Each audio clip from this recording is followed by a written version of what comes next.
Hello everyone, welcome back to CVT commerce. आप सभी ने अगर एसक्यूपी को बहुत ध्यान से देखा होगा तो इश्यू ऑफ डिबेंचर चैप्टर से एक केस स्टडी आना तय है, वो भी 5 नंबर की।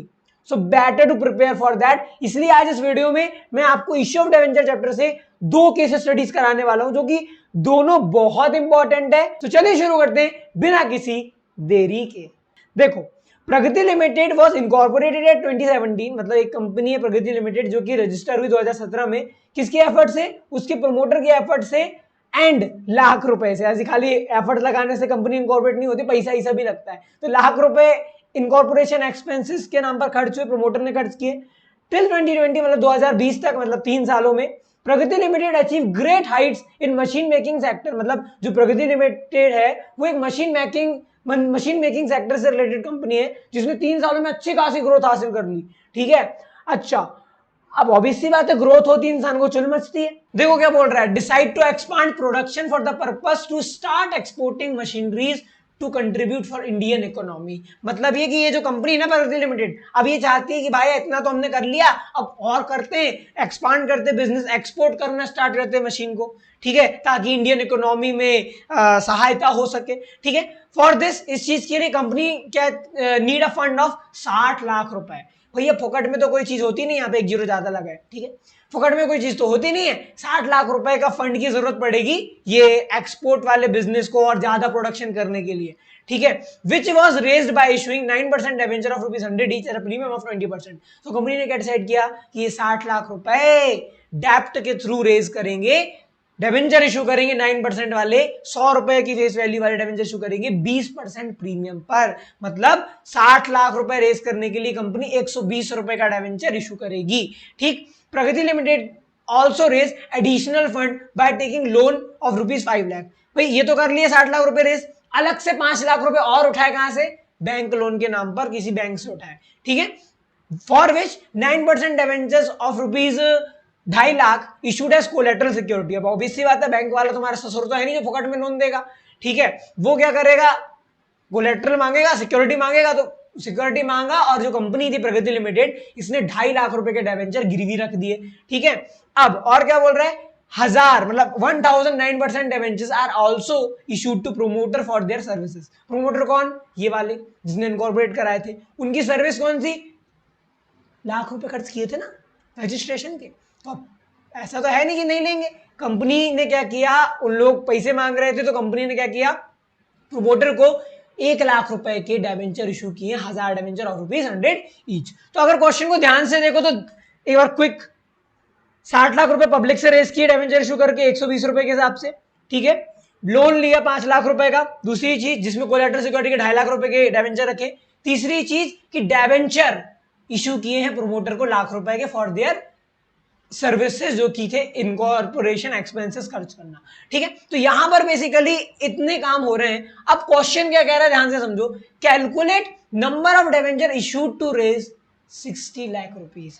60 लाख रुपए जो तुमने पब्लिक से उठाए हैं, ये वाले 60 लाख रुपए, ये 60 लाख रुपए उठाने के लिए कितने नंबर ऑफ डिबेंचर इशू किए गए होंगे? बताओ कैसे होगा? ये होगा ऐसे। नंबर 1 कैसे पता चलता है? नंबर ऑफ डिबेंचर्स बराबर क्या? Amount upon issue price. ठीक है, इशू अमाउंट कितना रेज करना था? 60 लाख रेज करना था। इशू प्राइस कितना था? इशू प्राइस है 120 रुपए। ध्यान रखो, फेस वैल्यू नहीं, इशू प्राइस लिया जाता है नीचे। तो ऐसे क्या पता चला कि 50,000 यूनिट्स ऑफ डिबेंचर इशू किए गए हैं। ठीक, तो ऐसे करके आ जाएगा आपका पहले का आंसर कितना? 50K rupees. ठीक, pass journal entry for issue of debenture as collateral security. यहां पर ये जो हमने 2.5 लाख रुपए के डिबेंचर इशू किया कोलेटरल सिक्योरिटी, इसकी जर्नल एंट्री करने को बोल रहे हैं। तो क्या होती है कोलेटरल सिक्योरिटी की entry? Debenture suspense account debited to क्या? Debenture 9% debenture account. कितने रुपए के डिबेंचर थे भैया? 2.5 लाख रुपए के थे। 2.5 लाख रुपए से एंट्री हो जाएगी, दूसरी एंट्री हो गई। तीसरी की बात करें, क्या बोल रहा है? Pass journal entry for debenture issued to promoter. ये जो प्रोमोटर थे ना जिसको 1000 डिबेंचर इशू किए, तो बड़ा आसान है, इसको भी कर लो एंट्री पास।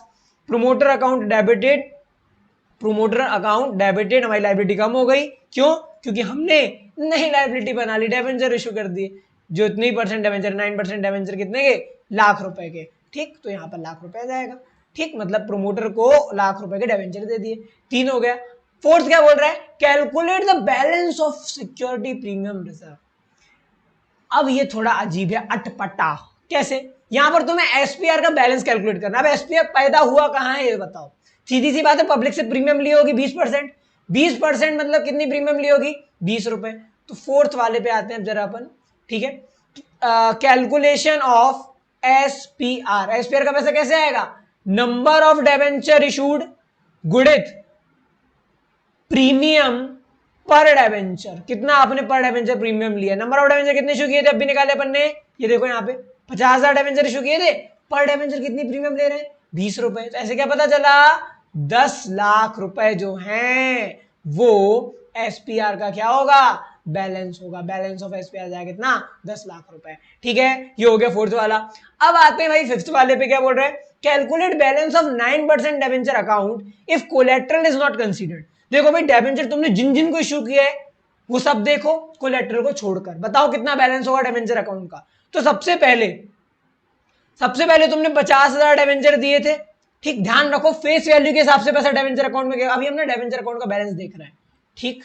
तो 50 लाख रुपए गए होंगे कहां पर, डिबेंचर अकाउंट में, स्टार्टिंग इशू के टाइम। फिर जब आपने प्रोमोटर को इशू किया होगा तो प्रोमोटर को आपने 1000 डिबेंचर दिए, 100 रुपए का एक वाला, ऐसे करके लाख रुपए कहां गए होंगे, प्रोमोटर से रिलेटेड डिबेंचर अकाउंट में गए होंगे।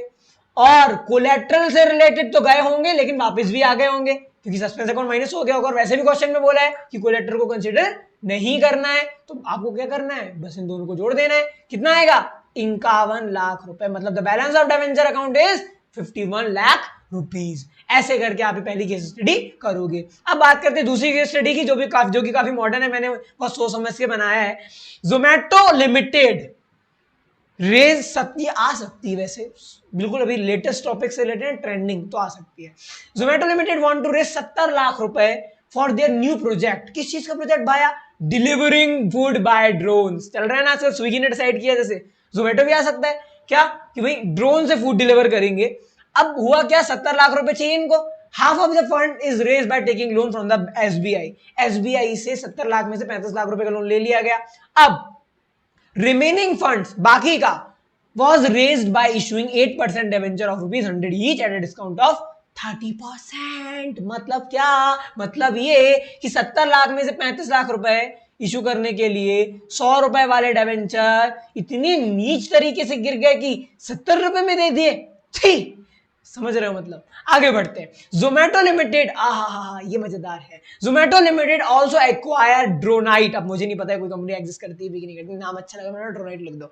ड्रोनाइट, जोमेटो ने क्या किया, एक कंपनी को एक्वायर किया ड्रोनाइट नाम की। कौन है वो, a drone related startup from spark limited. Spark limited नाम की एक कंपनी थी जिसका एक ब्रांड था ड्रोनाइट, एक कंपनी थी जो ड्रोन बनाती थी शायद, ऐसा कुछ, ठीक है। तो यहां पर ड्रोन से रिलेटेड स्टार्टअप था और जोमेटो की जरूरत है ड्रोन की, तो जोमेटो ने क्या सोचा, एक काम करते ड्रोनाइट को ही खा जाते हैं, एक्वायर कर लेते हैं। तो ड्रोनाइट को एक्वायर किया गया और स्पार्क लिमिटेड, जिससे ब्रांड खरीदा गया, मतलब एक जो ब्रांड नेम बिजनेस खरीदा गया, उसको दिए गए 24 लाख रुपए। मतलब डिसाइड हुआ कि 24 लाख रुपए की डील है भैया, 24 लाख रुपए हम तुमको दे देते हैं, तुम ड्रोनाइट पूरी कंपनी हमारे नाम कर दो। ठीक, एक्वायर कर लिया गया बिजनेस जोमेटो द्वारा।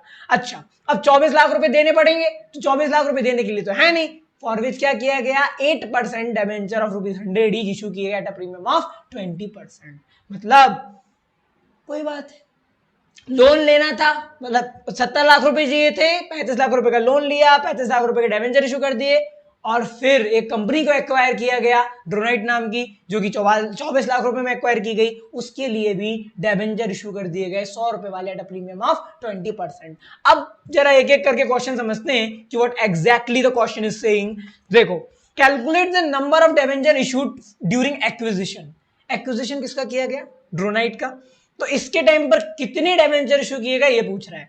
तो यहां पर point number 1, number of debenture issued. देखो क्या होता है, पीसी अपॉन इशू प्राइस या amount upon issue price. PC कितना था, 24 लाख रुपए का था। अब बहुत ध्यान से समझना, इशू प्राइस कितना है, तुम 100 रुपए का डिबेंचर दे रहे हो, सब प्रीमियम ऑफ 20%, मतलब 120 रुपए का, 120 रुपए का। तो इससे क्या पता चला, 20,000। क्या भाया 20,000 डिबेंचर तुमने क्या किए होंगे, इशू किए होंगे। फर्स्ट का आंसर कितना होगा 20,000 डिबेंचर्स। ठीक, ये आ गया पहले का। पास journal entry for issuing debenture of spark limited. अब जो तुमने जो इशू किया होगा इनको, उसकी जर्नल एंट्री पास करने को बोल रहा है, तो चलो कर देते हैं। ठीक है, तो क्या होगा, स्पार्क लिमिटेड जो भी हो लिमिटेड अकाउंट डेबिटेड टू क्या, टू डिबेंचर अकाउंट और टू क्या SPR। यहां पर 24 लाख रुपए की लायबिलिटी हमारी क्या हुई, डिक्रीज हुई, और हमने 20,000 क्या किए डिबेंचर इशू किए 100 वाले, तो डिबेंचर अकाउंट में से चले जाएंगे कितने 20 लाख, और SPR में कितने चले जाएंगे 4 लाख रुपए। कैसे गए SPR में 4 लाख रुपए, 20,000 गुणित 20 रुपए का वो तुम प्रीमियम ले रहे हो, ऐसे करके खत्म। ठीक, तो ऐसे करके सेकंड वाली एंट्री होगी, spark limited account debited 24 lakh रुपए से, टू डिबेंचर 20 लाख और टू SPR 4 लाख रुपए। अब बढ़ते हैं भाई आगे, pass journal entry to write off discount on issue of debenture. अब यहां पर थोड़ी सी गजल आ गई। कैसी गजल, कि ये जो डिस्काउंट ऑन इशू है, कहां की है डिस्काउंट ऑन इशू, ये वाला डिस्काउंट, इसको तुम्हें राइट ऑफ करना, इसकी एंट्री बताओ। तो भाया पहले तो तुम्हें ये देखना पड़ेगा ना कि डिस्काउंट कितने का है, तो उसके लिए क्या करना पड़ेगा, पहले ये निकालना पड़ेगा कि तुमने शेयर कितने दिए थे। चलो लंबी कहानी है, ध्यान से समझना। 35 लाख रुपए रेस करने के लिए तुम क्या कर रहे हो, 70 रुपए का डिबेंचर दे रहे हो, 100 रुपए फेस वैल्यू, 30 रुपए डिस्काउंट, 70 रुपए। ऐसे करके क्या पता चला कि 50,000 डिबेंचर तुम इशू कर रहे हो। तो 50,000 डिबेंचर जब इशू कर रहे हो तो 30 रुपए का तुम डिस्काउंट दे रहे हो, तो ऐसे करके कितने का डिस्काउंट दिया होगा 15 लाख रुपए का। तो 15 लाख रुपए के डिस्काउंट को तुम्हें क्या करना है, राइट ऑफ करना है, उसकी एंट्री पास करने को बोल रहा है। ठीक, अब एक कंडीशन बताई थी मैंने कि कोई भी लॉस होता है जैसे डिस्काउंट, इसको राइट ऑफ कैसे किया जाता है, पहले SPR से कोशिश की जाती है राइट ऑफ करने की, फिर कोशिश करते कैसे हो, स्टेटमेंट से, सॉरी CR से हो, कैपिटल रिजर्व से हो, फिर अगर वो भी नहीं रहता तो क्या करते हैं, स्टेटमेंट ऑफ P&L में लिख देते हैं। तो तुम क्या करोगे, फिलहाल ये जो 15 लाख रुपए होंगे कोशिश करोगे SPR से हो जाए। क्या आपके पास कोई SPR है, जी हाँ, आपने ये देखो ये 4 लाख रुपए कमाए ना, क्यों कमाए भाया, SPR है, इसी से तुम क्या करोगे, रिकवर करोगे। तो थर्ड एंट्री क्या होगी, SPR अकाउंट डेबिटेड 4 लाख रुपए से, तुम क्या कर रहे हो, डिस्काउंट ऑन इशू को, discount on issue of debenture, issue of debenture 15 lakh रुपए को क्या कर रहे हो, रिटर्न ऑफ कर रहे हो। तो 4 लाख तुमने यूज किया SPR के, बाकी का कुछ ठिकाना है नहीं, तो स्टेटमेंट ऑफ P&L जिंदाबाद, स्टेटमेंट ऑफ P&L में कर दो कितने 11 लाख रुपए। ठीक, इस कदर इसकी एंट्री पास होगी। ठीक है, ये होगी डिस्काउंट रिटर्न ऑफ करने की एंट्री। 15 लाख रुपए का लॉस था, इसको तुमने SPR से किया 4 और स्टेटमेंट ऑफ P&L में लिखे 11 लाख रुपए। ठीक, ये होगी थर्ड एंट्री। अब आते फोर्थ में, how many debentures are issued to raise remaining half fund. तो भाई वही बात है ना, सीरीज अभी हमने इसको जरूरत ही पड़ी थी, इसकी तो हमने निकाला था कि बाकी का पैसा निकाल रेज करने के लिए कितने की जरूरत पड़ी। देखो जरा, ये आएगा, बाकी का पैसा कितना था 35 लाख रुपए था, और उसको रेज करने के लिए हम कितने रुपए के डिबेंचर दे रहे थे, 70 रुपए का दे रहे थे। ठीक है, डिस्काउंट पर इशू कर रहे थे, तो फेस मतलब अमाउंट अपॉन इशू प्राइस ऐसे करके कितना आ जाएगा 50,000। तो 50,000 क्या होगा, 50,000 is the number of debenture जो कि इशू किए गए। ठीक, तो फोर्थ का आंसर होगा कितना 50,000। अच्छा, अब यहां पर लास्ट पूछा है prepare discount on issue account, account बनाने को बोल रहा है। सीधी सी बात है, ये जो एंट्री तुमने पास की है ना, इसी से रिलेटेड अकाउंट बनाना है, तो वो भी सीख लो। ये तुम्हारा अकाउंट बना। अच्छा, ये डिस्काउंट अकाउंट है, ऑब्वियस सी बात है, डेबिट साइड एक्सपेंसेस अगर बढ़े तो, घटे तो क्रेडिट साइड। बढ़े कब होंगे, जब तुमने डिस्काउंट दिया होगा। काय पे डिस्काउंट दिया तुमने, डिबेंचर अकाउंट पर। ऑब्वियस सी बात है, जब इशू की एंट्री करोगे तो क्या एंट्री हुई होगी, debenture application and allotment debited, discount debited to debenture account. तो डिस्काउंट जो है वो डेबिट हो रहा है to what, to debenture account. Debenture issue करते टाइम आपने कितने रुपए का डिस्काउंट दिया होगा, 15 लाख रुपए का डिस्काउंट दिया होगा। अब ये 15 लाख रुपए का डिस्काउंट अकाउंट ओपन हो गया, लिंक क्लोज करना है। कैसे क्लोज किए, देखो अभी एंट्री में किए, SPR से कर दिए 4 लाख रुपए रिकवर, और P&L से, स्टेटमेंट ऑफ P&L से तुमने कर दिए कितने 11 लाख रुपए रिकवर। ठीक, ऐसे तुम्हारा क्या हो गया, अकाउंट ओपन हो गए, क्लोज हो गया, खत्म कहानी। इस तरीके से अकाउंट बन जाएगा। ठीक, तो इस तरीके से गाइस आप ये केस स्टडी को सॉल्व करोगे। मैंने इसमें लगभग सारे टॉपिक कवर कर लिए, जिसमें हमारा कोलैटरल सिक्योरिटी भी था, और नॉर्मल आपका डिस्काउंट भी था, प्रीमियम भी था, और क्या कह सकते हैं हम इसको, वेंडर वाले टॉपिक्स भी थे। ठीक, तो लगभग लगभग आपको इसी से रिलेटेड केस स्टडी आएगी एग्जाम में। सो हो भी दोनों आपको बातें समझ में आ गई होंगी। कोई भी डाउट हो नीचे कमेंट में आप पूछ सकते हैं। तो thank you so much for joining, see you soon in the next cabin.